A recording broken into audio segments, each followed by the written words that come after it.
नमस्कार दोस्तों, Ram sir Hindi steno में आपका स्वागत है। दोस्तों, आज का Dainik Jagran editorial dictation ATWPM से स्टार्ट होगा कुछ देर बाद। दोस्तों, इस एडिटोरियल की इम्पोर्टेंट आउटलाइंस आप हमारे टेलीग्राम चैनल से ले सकते हो, जिसका लिंक वीडियो के डिस्क्रिप्शन बॉक्स में है। तो डिक्टेशन स्टार्ट होगा 5 सेकंड बाद। Dictation start.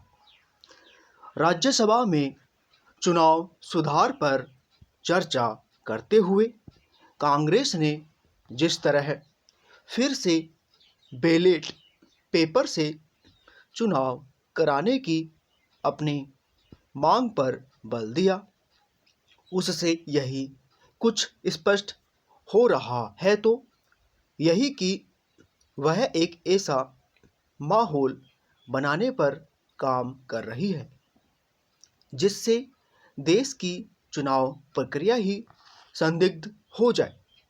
ऐसा माहौल बनाने का उसका मकसद यह प्रचारित करना है कि भारत में लोकतंत्र खतरे में पड़ चुका है। ध्यान रहे कि राहुल गांधी देश ही नहीं विदेश में भी भारतीय लोकतंत्र को खतरे में बता चुके हैं। यह भी छिपा नहीं कि वे लंबे समय से वोट चोरी के मुद्दे को तूल दे रहे हैं। पहले उन्होंने हरियाणा और महाराष्ट्र के चुनाव नतीजों के हवाले से वोट चोरी के मसले को उछाला। फिर चुनाव आयोग की ओर से मतदाता सूचियों के विशेष गहन पुनरीक्षण यानी SIR के बहाने ऐसा करना शुरू कर दिया। कांग्रेस नेता केवल चुनाव प्रक्रिया पर ही सवाल नहीं उठा रहे हैं, वे यह भी प्रचारित कर रहे हैं कि वह भाजपा से मिला हुआ है और मोदी सरकार के इशारे पर SIR करा रहा है।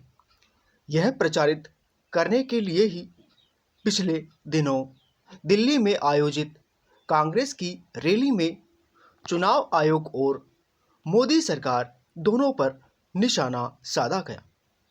इस रैली में प्रधानमंत्री के खिलाफ कांग्रेस नेताओं ने आपत्तिजनक नारे लगाकर अपनी खींच ही उतारी।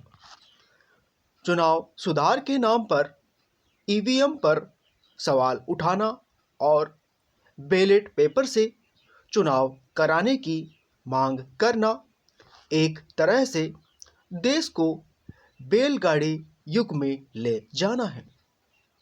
क्या इससे बड़ी विडंबना और कोई हो सकती है कि जिस कांग्रेस ने EVM के उपयोग की अनुमति दी, वही आज उसके खिलाफ खड़ी है। EVM को संदिग्ध बताने के लिए न जाने कितने लोग हाईकोर्ट और सुप्रीम कोर्ट जा चुके हैं, लेकिन उन्हें मुँह की ही खानी पड़ी है। इसके बाद भी बैलेट पेपर वाली चुनाव प्रक्रिया को भरोसेमंद बताने की बेतुकी मांग होती रहती है। इस मांग का समर्थन करने वाले अधिक दल नहीं है, लेकिन कांग्रेस अपना रवैया बदलने को तैयार नहीं। वह यह समझने को तैयार नहीं कि उसकी ओर से EVM को लेकर जो नैरेटिव बनाया जा रहा है उसमें कोई दम नहीं। यह एक ऐसा घिसा हुआ बेकार का नैरेटिव है जिसका कहीं कोई असर नहीं। यदि कांग्रेस अपनी कमजोरियों पर ध्यान देने के बजाय फालतू के मुद्दों को तोल देगी तो उसे कुछ हासिल होने वाला नहीं है, क्योंकि देश के लोग यह भूले नहीं हैं कि जब बैलेट पेपर से चुनाव होते थे तब किस तरह मतपत्र लूटे जाते थे। राज्यसभा में कांग्रेस की ओर से यहाँ तक कहा गया कि चुनाव पारदर्शिता के लिए अलग आयोग बने। इसका सीधा मतलब है कि वह संवैधानिक संस्था के रूप में चुनाव आयोग को खारिज कर रही है। आखिर यह संविधान के प्रति कैसी प्रतिबद्धता है? स्टॉप। दोस्तों, आज के इस एडिटोरियल डिक्टेशन की पीडीएफ आप हमारे टेलीग्राम चैनल से ले सकते हो।